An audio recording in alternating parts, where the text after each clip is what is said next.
தேவனுக்கு மகிமை உண்டாவதாக. இந்த காலை வேளையிலும் தெய்வ சமூகத்துக்கு வந்து தேவனை துதிக்க, தெய்வ வார்த்தைகளை தியானிக்க தேவன் நமக்கு கிருபை பாராட்டியிருக்கிறார். தேவனுக்கு மகிமை உண்டாவதாக. இந்த நாளிலும் கூட ரோமருக்கு எழுதின நிருபம் 9ஆம் அதிகாரத்தினுடைய முதல் 13 வசனங்களை நாம் எடுத்து வைத்துக் கொள்வோம். ரோமருக்கு எழுதின நிருபம் 9ஆம் அதிகாரத்தினுடைய முதல் 13 வசனங்கள். அதற்குள்ளே நாம் கடந்து போவதற்கு முன்பதாக நேற்றைய தினத்தில் நாம் பார்த்ததான காரியத்தை திரும்பவுமாக நினைப்பூட்டும்படியாக நான் விரும்புகிறேன். காரணம் என்னவென்றால், நேற்றைய தினத்தில் எறையூர் பகுதியில் நாம் இங்கேருந்து டெலிகாஸ்ட் பண்ணது அவங்களுக்கு சரியாக கேட்கல அப்படின்னு சொல்லி சொன்னாங்க. ஸோ இந்த ரோமர் புத்தகம் 8ஆம் அதிகாரமானது மிக மிக முக்கியமான ஒரு அதிகாரம். ரோமர் புத்தகத்தினுடைய திறவுகோல் அதிகாரம் என்றும் அதை சொல்லலாம். ஏனென்றால் அந்த எல்லா கேள்விகளுக்கும் அந்த 8ஆம் அதிகாரம் ஒரு பதிலாக இருக்கிறது. 7ஆம் அதிகாரத்தில் பரிசுத்த பவுல் ஒரு கேள்வியை கேட்கிறார். 24ஆம் வசனத்தில், நிர்பந்தமான மனுஷன் நான், இந்த மரண சரீரத்தினின்று யார் என்னை விடுதலை ஆக்குவார் என்று 7ஆம் அதிகாரத்தில் கேட்கிறதான அந்த கேள்விக்கு 8ஆம் அதிகாரத்தில் பரிசுத்த பவுல் அதுக்கு ஒரு விளக்கத்தை அவர் கொடுக்கிறார். யார் விடுதலை ஆக்குவார்? ஆவியானவர் விடுதலை ஆக்குவார். இங்கே 7ஆம் அதிகாரத்தில் நியாய பிரமாணத்தை குறித்து நாம் பார்க்கிறோம். 8ஆம் அதிகாரத்தில் ஆவியின் பிரமாணத்தை குறித்து பார்க்கிறோம். இந்த ஆவியானவர் என்ன செய்கிறார் என்றால் 4 காரியங்கள் அந்த அதிகாரத்தில் போடப்பட்டிருக்கிறது. முதல் 4 வசனங்களிலே நியாய பிரமாணத்திலிருந்து விடுதலையை தருகிறார். நியாய பிரமாணத்திலிருந்து அவர் விடுதலையை தருகிறார். அந்த நியாய பிரமாணத்திலிருந்து அவர் விடுதலையை கொடுக்கும்போது 2ஆம் வசனத்தில் அது ஜீவனுடைய ஆவியின் பிரமாணம் என்று சொல்லப்படுகிறது. அங்கு ஜீவன் உண்டாகிறது, எழுத்து கொள்ளுகிறது, ஆவி ஜீவனை உண்டாக்குகிறது. நியாயப்பிரமாணம் கொள்ளுகிறது, பரிசுத்த ஆவியானவர் நமக்கு ஒரு ஜீவனை கொடுக்கிறார், ஒரு விடுதலையை தேவன் கொடுக்கிறவராக இருக்கிறார். 5லிருந்து 17 வரைக்கும் நாம் பார்ப்போமேனால் தோல்வியிலிருந்து விடுதலை. அங்கே 8ஆம் வசனத்தில் நாம் பார்க்கிறோம், மாம்சத்துக்கு உட்பட்டவர்கள் தேவனுக்கு பிரியமாயிருக்க மாட்டார்கள். அப்படி என்றால் மாம்சத்துக்குரிய மனிதன் தன்னையே பிரியப்படுத்தி கொண்டிருக்கிறான். 7ஆம் வசனத்தில் தேவனுக்கு விரோதமான பகை என்று பார்க்கிறோம். தேவனுக்கு விரோதமாக போர் செய்கிறான், அவன் தோல்வியை சந்திக்கிறான். அவன் ஆண்டவரை பிரியப்படுத்த முயற்சித்து அதில் தோல்வி அடைந்து சுயத்தையே அவன் பிரியப்படுத்தி கொண்டிருக்கிறான்.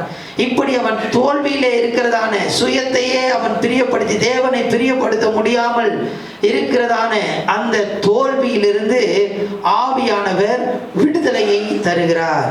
தோல்வியிலிருந்து அவர் விடுதலையை தருகிறார். மூன்றாவது சோர்விலிருந்து விடுதலையை தருகிறார். சோர்வு 18ஆம் வசனத்திலிருந்து 30ஆம் வசனம் வரைக்கும், 18லிருந்து 30 வசனம் வரைக்கும் பார்த்தோம் என்றால் சோர்விலிருந்து விடுதலை, தோல்வியிலிருந்து விடுதலை. 5லிருந்து 17, 18லிருந்து 30 வரைக்கும் நாம் பார்க்கும்போது சோர்விலிருந்து விடுதலை. சகல சிருஷ்டியும் அங்கே தவிக்கிறது, தவித்து சோர்ந்து போகிறது. விசுவாசியாகிய நாம் தவிக்கிறோம்.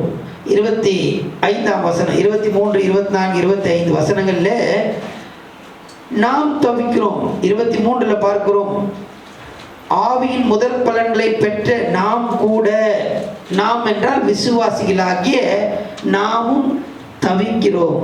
இப்படி இருக்கிற நேரத்தில் பரிசுத்த ஆவியானவர் அவர் தவிக்கிறார். என்னவென்றால் நமக்குள்ளே இருந்து பெருமூச்சோடு நமக்காக வேண்டுதல் செய்கிறவராய் அவர் இருக்கிறார். ஹல்லேலூயா, ஹல்லேலூயா. அவர் பெருமூச்சோடு விண்ணப்பம் பண்ணி நமக்கு இந்த தவிப்பிலிருந்து ஒரு விடுதலையை அவர் கொடுக்கிறார். ஹல்லேலூயா. நியாயப்பிரமாணத்திலிருந்து விடுதலை, தோல்வியிலிருந்து விடுதலை, சோர்விலிருந்து விடுதலை. கடைசியாக 31ஆம் வசனத்திலிருந்து 39ஆம் வசனம் வரைக்கும் நாம் பார்ப்போமே. ஆனால் பயத்தில் இருந்து விடுதலை. தேவன் நம்மோடு கூட இருக்கிறார், அவர் நமக்காக வேண்டுதல் செய்கிறார். ஆனால் பலவிதமான அங்க பிரச்சனைகளை குறித்து நாம் பார்க்கிறோம். உபத்திரவம், வியாகுலம், துன்பம், பசி, நிர்வாணம், இப்படி பலவிதமான பிரச்சனைகள். இது எது வந்தாலும் நாம் அதற்கு பயப்பட போவது கிடையாது. ஏனென்றால் ஆண்டவர் அன்பின் ஆவியை எனக்குள்ளே ஊற்றியிருக்கிறார். கிறிஸ்துவின் அன்பை விட்டு என்னை பிரிப்பவன் யார்? தேவ அன்பு எனக்குள்ளே ஊற்றப்பட்டிருக்கிறது. நாம் ஏற்கனவே தியானித்தது போல ரோமர் 5ஆம் அதிகாரத்தினுடைய 5ஆம் வசனம், மேலும் பரிசுத்த ஆவியானவராலே தேவ அன்பு நம்முடைய இருதயங்களிலே ஊற்றப்பட்டிருக்கிறது. அந்த அன்பு நம்முடைய இருதயத்திலே இருக்கிறதுனாலே எப்படிப்பட்ட காரியம் நமக்கு வந்தாலும் சரி, எப்படிப்பட்ட பயமான சூழ்நிலைகள், எந்த சூழ்நிலை நம்மை பயமுறுத்துகிற சூழ்நிலை வந்தாலும் அதிலிருந்து ஆண்டவர் நமக்கு விடுதலையை தருகிறார். நாம் ஜெயிக்கிறவர்களாக மாறுவோம். 37ஆம் வசனம், அன்பு கூறுவராலே முற்றிலும் ஜெயிக்கிறவர்களாக நாம் மாறுவோம். நியாயப்பிரமாணத்திலிருந்து விடுதலை, தோல்வியிலிருந்து விடுதலை, சோர்விலிருந்து விடுதலை, எல்லா விதமான பயத்திலிருந்து விடுதலை. அன்பின் ஆவியானவர் எனக்குள்ளே இருக்கிறார். இந்த ஆவியானவர் நமக்கு கொடுக்கிறதான இந்த விடுதலையை குறித்து இந்த 8ஆம் அதிகாரம் பேசுகிறது. இந்த விடுதலையினாலே நான் முற்றிலும் ஜெயிக்கிறவனாய் இருக்கிறேன், முற்றிலும் நான் ஜெயம் எடுக்கிறவனாய் இருக்கிறேன். இதைதான் நாம் நேற்றைய தினத்திலே நாம் பார்த்தோம். இன்றைய நாளிலே 9ஆம் அதிகாரத்துடைய முதல் 13 வசனங்களிலே நாம் பார்ப்போமே. ஆனால் இந்த பகுதியிலே பரிசுத்த பவுல் இஸ்ரவேலர்களுடைய தெரிந்தெடுப்பை பற்றி பேசுகிறார். இஸ்ரவேலர்களுடைய தெரிந்தெடுப்பு. இஸ்ரவேல் ஜனங்களை ஆண்டவர் தெரிந்தெடுத்தார். உலகத்திலே பலவிதமான மக்கள் இருந்தார்கள். எல்லாரையும் காட்டிலும் இஸ்ரவேல் ஜனங்களை ஆண்டவர் தெரிந்தெடுத்தார். ஏன் இந்த இஸ்ரவேல் ஜனங்களை தெரிந்தெடுத்ததினாலே இஸ்ரவேலருக்கு வந்ததான ஆசீர்வாதங்களை குறித்து முதலாவதாக பரிசுத்த பவுல் இங்கே சொல்லுகிறதை நாம் பார்க்கிறோம். இஸ்ரவேல் ஜனங்களை ஆண்டவர் தெரிந்தெடுத்தார். இப்படி தெரிந்தெடுப்பதின் மூலமாக இஸ்ரவேலருக்கு வருகிறதான ஆசீர்வாதம். ஆண்டவர் நம்மை தெரிந்தெடுக்கிறார். நம்மை தெரிந்தெடுத்ததன் மூலமாக நமக்கு ஆண்டவர் ஆசீர்வாதத்தை கொடுக்கிறார். ஹல்லேலூயா. இஸ்ரவேல் உலகத்தில் பலவிதமான மக்கள் இருந்தார்கள். ஆனால் எல்லாரையும் தள்ளிவிட்டு இஸ்ரவேல் ஜனங்களை ஆண்டவர் தெரிந்தெடுத்தார். அதனால் என்ன ஆசீர்வாதம் என்றால், யாத்திராகமத்தின் புத்தகம் 4ஆம் அதிகாரம் முதலாவது 9ஆம் ரோமர் 9ஆம் அதிகாரம் 4-5 வசனங்களை வாசிக்கலாம். 4-5 வசனங்கள். அவர்கள் இஸ்ரவேலரே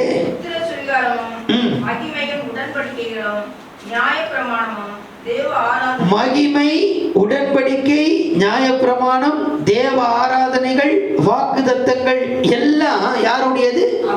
அவர்களுடையது. எப்படிப்பட்ட ஒரு ஆசீர்வாதம் பாருங்க. ஆண்டவர் அவர்களை தெரிந்தெடுத்தார்.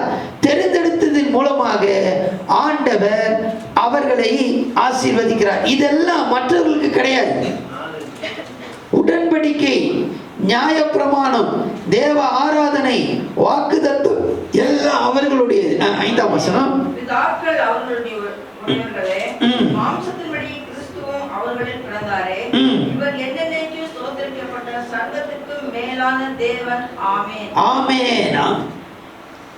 இஸ்ரவேல் ஜனங்களை தேவன் தெரிந்தெடுத்தார். அதன் மூலமாக அவர்களுக்கு வந்ததான ஆசீர்வாதங்களை குறித்துதான் இந்த 4ஆம் வசனம் 5ஆம் வசனம் இதில் நாம் பார்க்கிறோம். அதில் முதலாவதாக சொந்த ஜனங்களாக தெரிந்து கொண்டார். சொந்த ஜனங்களாக, சொந்த ஜனங்கள். வாசிக்கலாம். யாத்திராகமத்தின் புத்தகம் 4ஆம் அதிகாரம் 22ஆம் வசனம். யாத்திராகமம் 4:22.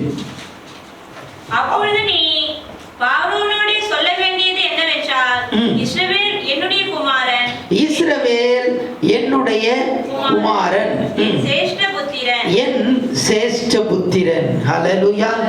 இஸ்ரவேல் ஜனங்களை ஆண்டவர் தெரிந்தெடுத்தார். அவன் என்னுடைய சொந்த குமாரன், அவன் என்னுடைய சேஷ்ட புத்திரன், அவன் தான் முதலில் எனக்கு என்று இஸ்ரவேல் ஜனங்களை தெரிந்தெடுத்தார். அல்லேலூயா. முதலாவதாக சொந்த ஜனங்களாக இஸ்ரவேல் ஜனங்களை ஆண்டவர் தெரிந்து கொண்டார். இரண்டாவதாக யாத்திராகமம் புத்தகம் 40ஆம் அதிகாரம் 34ஆம் வசனத்தை வாசிக்கலாம். யாத்திராகமம் 40:34. அப்பொழுது ஒரு மேகம் ஆசரிப்பு கூடாரத்தை மூடினது. கர்த்தருடைய மகிமை வாசஸ்தலத்தை நிரப்பிட்டு.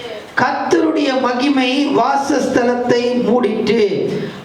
மகிமையை ஆசரிப்பு கூடாரத்திலே கொடுத்தார். மிகப்பெரிய ஒரு மகிமை, தேவ மகிமை, ஷெக்கனா மகிமை. அந்த மகிமையை ஆண்டவர் ஆசரிப்பு கூடாரத்திலே கொடுத்தார். இது வேற யாருக்கும் நடந்ததில்லை, எந்த இனக்கூட்டத்துக்கும் நடந்தது இல்லை. ஆனால் இஸ்ரவேல் ஜனங்களை ஆண்டவர் தன்னுடைய சொந்த ஜனங்களாக எடுத்துக்கொண்டார். அந்த ஜனங்கள் ஆராதிக்க வருகிறதான அந்த ஆசரிப்பு கூடாரத்திலே தன்னுடைய ஷெக்கனா மகிமையை கொடுத்தார். இரண்டாவது அந்த மகிமை பார்த்தீங்கன்னா ஆசரிப்பு கூடாரம் மாத்திரமல்ல, தேவாலயத்திலும் கொடுத்தார். 1 ராஜாக்களின் புத்தகம் 8ஆம் அதிகாரம் 10ஆம் வசனம். 1 ராஜாக்கள் 8:10. அப்போது ஆசாரியர்கள் பரிசுத்த ஸ்தலத்திலிருந்து புறப்படுகையில் மேகமானது கர்த்தருடைய ஆலயத்தை நிரப்பிற்று. அந்த மகிமை எப்படிப்பட்ட மகிமை என்றால், மோசே மலையிலே கண்டானே அப்படிப்பட்ட ஒரு மகிமை. அது பக்கத்துல யாரும் போக முடியாது. யாத்திராகமம் 24, 16, 17 வசனங்கள் எடுத்து வாசிக்க வேண்டாம். யாத்திராகமம் 24, 16, 17 வசனங்களிலே மோசே மலையிலே ஒரு மிகப்பெரிய ஒரு மகிமையை காண்கிறான். அந்த மகிமையை தான் ஆசரிப்பு கூடாரத்திலும் ஆண்டவர் கொடுத்தார்.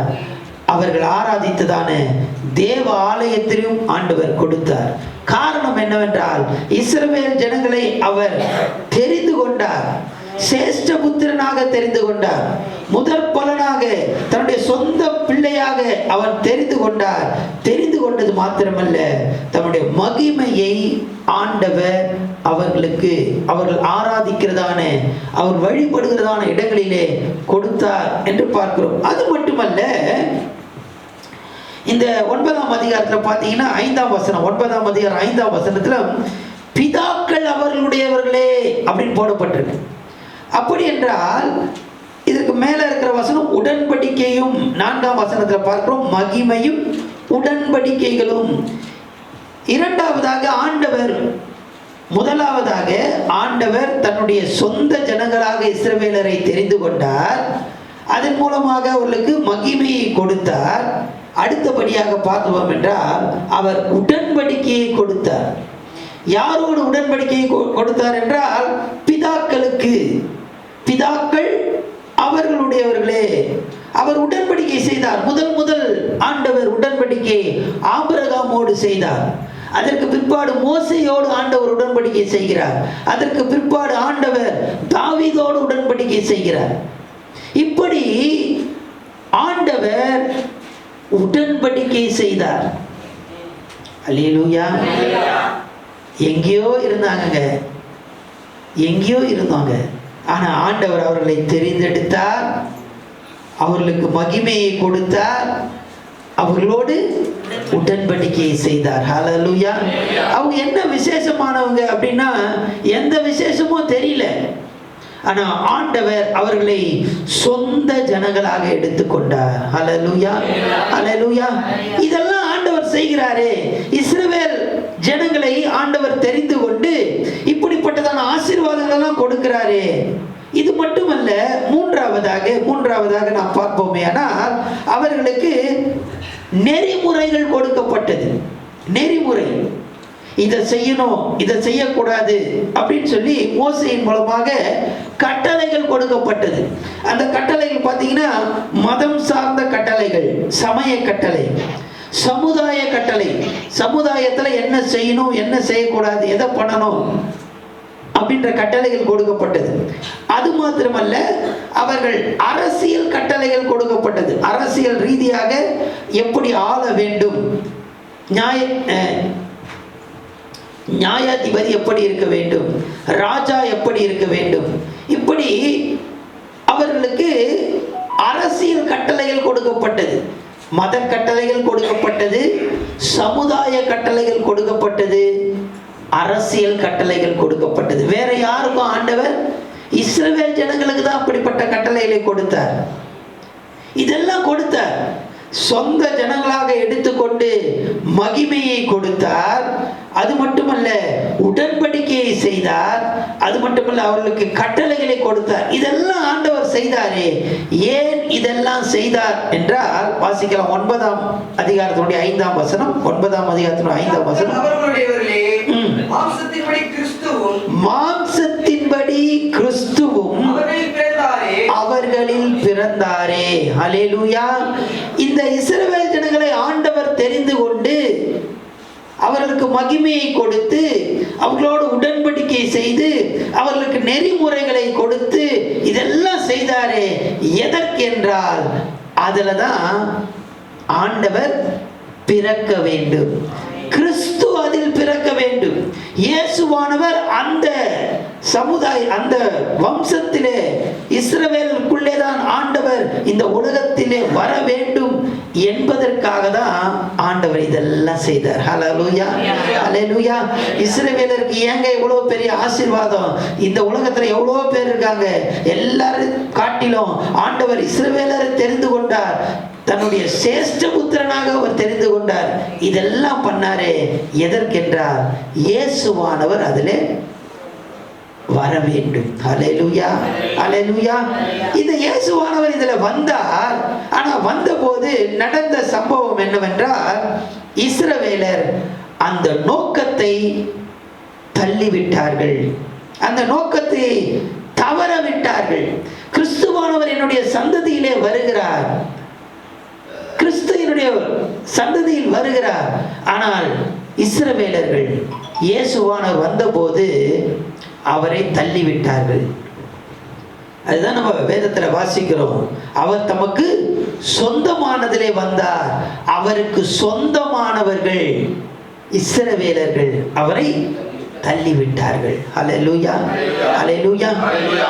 6ஆம் வசனம் வாசிக்கலாம். 6ஆம் வசனம். தேவ வசனம் அவமாய் போயிற்று என்று சொல்லக்கூடாது. அவமாய் போயிற்று, அவமாய் போயிற்று அப்படின்னு அந்த வார்த்தை சரியான அர்த்தம் என்ன அப்படின்னு சொன்னா, அவங்க அந்த நோக்கத்தை திசை மாற்றி விட்டார்கள். அவமாய் போயிற்று என்றால், ஆண்டவர் பெரிய ஒரு திட்டத்தை வைத்து இஸ்ரவேல் ஜனங்களை தெரிந்து கொண்டு அந்த சந்ததியிலே இயேசுவானவர் வருகிறார். ஆனால் அவர்கள் அந்த திசையை மாற்றிவிட்டார்கள். அதை அவர்கள் புரிந்து கொள்ளாமல் திசையை மாற்றிவிட்டார்கள். அந்த அந்த அதனுடைய சரியான அர்த்தம், மூல மொழியில் அதனுடைய அர்த்தம் என்ன அப்படின்னு சொன்னா, ஒரு கப்பல் போய் கொண்டிருக்கிறது. அந்த கப்பல் திடீரென்று திசை மாறி போகுது அப்படின்னு வச்சிங்களேன். கப்பல் திசை மாறி போறது நமக்கு கொஞ்சம் தூரத்துக்கு ஒண்ணுமே தெரியாது. ரொம்ப தூரம் போனதுக்கு அப்புறமா தான், ஏன்னா ஃபுல்லா என்னதான் இருக்கும், தண்ணியா தான் இருக்கும். அது போல, அதுதான் அதனுடைய அர்த்தமே. இஸ்ரவேல் ஜனங்கள் திசையை மாற்றி விட்டார்கள். அவங்க நினைக்கிறாங்க நம்ம சரியாதான் போறோம், சரியாதான் போறோம், சரியாதான் போறோம் போயிட்டு இருக்காங்க. ஆனால் அவருடைய திசை மாறிவிட்டது. ஆண்டவர் ஒரு பெரிய திட்டத்தை வைத்திருந்தார். அதனால் அவர்களுக்கு ஒரு பெரிய ஆசீர்வாதத்தை வைத்திருந்தார். ஆனால் அதை எல்லாவற்றையும் மறந்து அவர்கள் திசை மாறிவிட்டார்கள். ஹல்லேலூயா, ஹல்லேலூயா. இதெல்லாம் ஆண்டவர் அவர்களுக்கு கொடுத்த ஆசீர்வாதம். அந்த ஆசீர்வாதத்தை அவர்கள் விட்டு விட்டார்கள். இப்போ 6ஆம் வசனத்திலிருந்து 10ஆம் வசனம் வரைக்கும் நம்ம பார்த்தோம் அப்படின்னு சொன்னா, 6ஆம் வசனம் வாசித்தோம், 6லிருந்து 10 வரைக்கும் நம்ம வாசித்தோம் அப்படின்னு சொன்னா, இந்த தெரிந்தெடுப்பை குறித்து அவர் சொல்லி, இஸ்ரவேலரை அவர் தெரிந்தெடுத்தார். இஸ்ரவேலுக்கு கொடுத்ததான ஆசீர்வாதங்களை முதல்ல நம்ம பார்த்தோம். ஆராதனைகள், நியாயப்பிரமாணங்கள், உடன்படிக்கைகள், இதெல்லாத்தையும் ஆண்டவர் கொடுத்தார். முற்பிதாக்களுக்கு ஒரு உடன்படிக்கை பண்ணார். இதெல்லாம் நம்ம பார்த்தோம். இப்போ இந்த இஸ்ரவேல் ஜனங்களை எப்படிப்பா தெரிந்தெடுத்தார்? எதன் அடிப்படையில் அவர் தெரிந்தெடுத்தார் என்றால், அந்த தெரிந்தெடுப்பு நம்முடைய மூளை அறிவினால் நம்மளால புரிந்து கொள்ள முடியாது. இந்த தெரிந்தெடுப்பை நம்ம ஒரு வேத பண்டிதர் இப்படி சொல்லுகிறார், ஆண்டவருடைய தெரிந்தெடுப்பை நம்ம கணக்கு போட்டு பார்த்தா நம்ம மூளை என்ன ஆயிடும், குழம்பி போயிடும். சரி, தெரிந்தெடுப்பே நமக்கு தேவையில்லடா அப்படின்னு விட்டுட்டோம் அப்படின்னா நம்ம இருதயம் குழம்பி போய் இருதயம் ஆத்மாவே இழந்துடுவோம் அப்படின்ட்டு. இதை நம்ம ரொம்ப கணக்கு போட்டு யோசித்து பார்த்தா மூளை குழம்பி ஒன்றும் இல்லாமல் சரியான ஒரு மனுஷனாகவே இருக்க முடியாது. சரி, இதெல்லாம் வேணாங்க அப்படின்னு விட்டுட்டோன்னா ஆத்மா குழம்பி ஆத்மாவே இழந்துருவோம். ஸோ ஆண்டவருடைய தெரிந்தெடுப்பை நாம் ஓரளவுக்கு புரிந்து கொள்ள வேண்டியது அவசியம். ஓவராக நம்ம என்ன பண்ண முடியாது, கணக்கு போட முடியாது. இவர் எப்படி தெரிந்தெடுத்தார் அப்படின்னு சொன்னால் இந்த 6ஆம் வசனத்திலிருந்து 10ஆம் வசனம் வரைக்கும் நாம் பார்ப்போமே. ஆனால் இங்கே வாசிக்கலாம். 7ஆம் வசனம் வாசிக்கலாம். அவர்கள் ஆபிரகாமின் சந்ததியாரானாலும் எல்லாரும் பிள்ளைகள் அல்லவே. ஈசாக்கினிடத்தில் உன் சந்ததி விளங்கும் என்று சொல்லி இருக்கிறதே. அது எப்படி என்றால் மாம்சத்தின்படி பிள்ளைகளானவர்கள் தேவனுடைய பிள்ளைகள் அல்ல, வாக்குத்தத்தத்தின்படி பிள்ளைகளானவர்களே அந்த சந்ததி என்னப்படுகிறார்கள். ஓகே, இங்க பார்க்கும்போது ஆபிரகாமுக்கு 2 பிள்ளைகள் இருக்கிறார்கள். இதெல்லாம் நமக்கு தெரியும். இது பார்த்தீங்க அப்படின்னு சொன்னா வாக்குத்தத்தத்தின்படி இது வந்து இயற்கையா நடக்கிறது அல்ல. அவருடைய தெரிந்தெடுப்பு இயற்கையானது அல்ல. நம்ம போடுற கணக்குல இது நடக்கிறது இல்லை. கணக்குப்படி பார்த்தோன்னா முதல் குழந்தை யாருது? இஸ்மவேல் தான் முதல் குழந்தை. அதுதான் வந்து அவனுடைய முதல் பிள்ளை. அதை தான் வந்து அவன் என்ன பண்ணான், கொஞ்ச நாள் எடுத்தான், எல்லாம் பண்ணான். ஈசாக்கை காட்டிலும் ஆபிரகாம் அதிகமாக அவனை தடவி அவனை தூக்கி அவனை முத்தமிட்டதெல்லாம் அதிகமாக பண்ணது பார்த்தீங்கன்னா இஸ்மவேலை தான். அதுக்கு பிற்பாடு தான் ஈசாக்கு வந்தான். ஈசாக்குக்கு சிரிப்பு, ஈசாக்கு என்றால் நகைப்பு. ஏன் நகைப்புன்னு பேர் வச்சாங்க? அவனை, அதாவது ஈசாக்கு நகைத்ததுனால அல்ல, இவங்க 2 பேரும் நகைத்ததுனால என்ன பண்ணாங்கன்னா ஈசாக்குக்கு அப்படி ஒரு பேர் வைத்தாங்க. இதில் கவனிக்க வேண்டியது என்ன அப்படின்னு சொன்னால், முதல் பிறந்தான் அதனால இவனை நான் தெரிந்து கொள்வேன் அப்படி கிடையாது. இயற்கையானது அல்ல, இயற்கையானது அல்ல. ஆண்டவருடைய தெரிந்தெடுப்பு இயற்கையா நம்ம கணக்கு போடுறோம் பார்த்தீங்களா, இது ஃபர்ஸ்ட் அதனால இதுதான், இது செகண்டு அதனால இப்படி இல்லப்பா. ஆண்டவருடைய தெரிந்தெடுப்பு அவர் அனந்த ஞானத்தில் இருக்கிறது. அல்லேலூயா. நம்ம கணக்கு போட முடியாது, நேரம் கடந்து போகுது. அதனால 13ஆம் வசனத்தை வாசிக்கலாம். 13ஆம் வசனம். அப்படியே யாக்கோபை சிநேகித்து ஏசாவை வெறுத்தேன் என்றும் எழுதி இருக்கிறது. இப்போ இங்க பாத்தீங்கன்னு சொன்னா 2 பேர் பிள்ளை ஒரே நேரத்தில் பிறகுது. சரி, அதுதான் வந்து ஒன்று வாக்குத்தத்தத்தின் பிள்ளை, ஒன்று மாம்சத்தின் படி பிறந்த பிள்ளை, அதை விட்டுருங்க. இது 2மே ஒரே தகப்பன் தாய்க்கு ஒரே நேரத்தில் பிள்ளை பிறகுது. இப்போ இதில் ஆண்டவர் பார்த்தீங்கன்னா ஒருத்தரை தெரிந்து கொள்ளுகிறார், ஒருத்தரை வெறுக்கிறார். இது பார்த்தீங்கன்னா எதனால இவர் பண்ணார் அப்படின்னு சொன்னால், இவன் வந்து நிறைய காரியம் செய்தான் அப்படின்றதுனால இல்லை. இவன் பிறக்கிற அந்த நேரத்திலே அவன் என்ன பண்ணிட்டாரு, தெரிந்து கொண்டார், ஒருத்தனை வெறுத்தார்.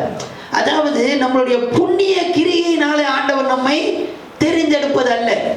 இவன் பெருசா வளர்ந்து இவன் நல்லது செய்தான் கெட்டது செய்தான் அப்படின்னு இவனை தெரிந்தெடுக்கல.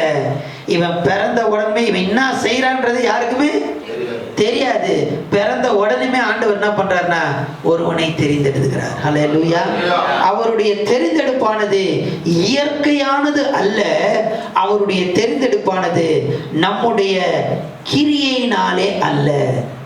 நான் இதெல்லாம் ரொம்ப நல்லா பண்றேங்க அதனால ஆண்டவர் என்னை தெரிந்தெடுத்தார் இல்ல. ஆண்டவருடைய தெரிந்தெடுப்பு இயற்கையானது அல்ல. ஆண்டவருடைய தெரிந்தெடுப்பு நம்முடைய கிரியையினாலே அல்ல. ஹல்லேலூயா. தேவஜனமே, இன்னைக்கு நம்ம எல்லாரும் இங்க வந்து உட்கார்ந்துட்டு இருக்கோம் அப்படின்னு சொன்னா யார் நம்மை தெரிந்தெடுத்தா? ஆண்டவர் என்னை தெரிந்தெடுத்தார். ஹல்லேலூயா. இது இயற்கையா நடந்தது அல்லங்க. என் குடும்பத்துல யாருமே ஆண்டவரை தெரியாதவங்க. அல்லேலூயா. நான் பயங்கரமான குழியிலும் உளையான சேற்றிலும் இருந்தங்க. அல்லேலூயா. ஆண்டவர் என்னை தெரிந்தெடுத்தார். இது இயற்கையா நடந்தது அல்ல. ஆண்டவருடைய பெரிய திட்டம், பெரிய அனாதி தீர்மானம் இந்த தெரிந்தெடுப்பில் இருக்கிறது. அல்லேலூயா. அவர் என்னுடைய கிரியையினாலே அல்ல, நான் ரொம்ப நல்லவன், நான் ரொம்ப நல்ல காரியம் செய்தேன், அதனால ஆண்டவர் என்னை தெரிந்தெடுக்கல.